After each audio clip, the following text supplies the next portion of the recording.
Mesdames, Mademoiselles et Messieurs, bienvenue sur le journal de ce jour.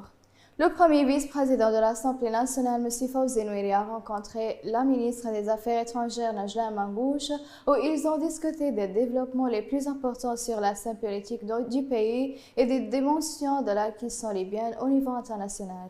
Nouiri et Mangouche ont également évoqué le travail du Comité national suprême et sa préparation, ainsi que la création d'une atmosphère appropriée pour mener à bien son travail d'une manière qui créait une percée dans le processus politique et le transit dans le pays pour sécurité et stabilité. Le comité de la feuille de route formé par l'Assemblée nationale s'est réuni avec le comité du Conseil suprême d'État qui est composé de chefs de comité au siège de la branche de l'Assemblée nationale à Tripoli. Et la proposition de former une commission qui s'occupera du consensus constitutionnel et de ses mécanismes de la durée des travaux a été discutée dans le cadre de l'achèvement des consultations sur la voie constitutionnelle.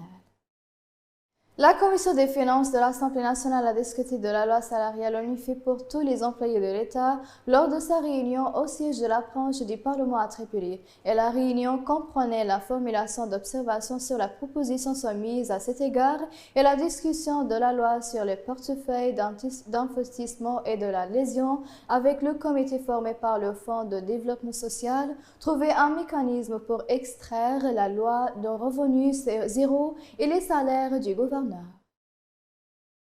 Le directeur du Centre national de contrôle des maladies, Haider Saïh, a officiellement annoncé l'entrée de la 4e vague du coronavirus émigrant Covid-19.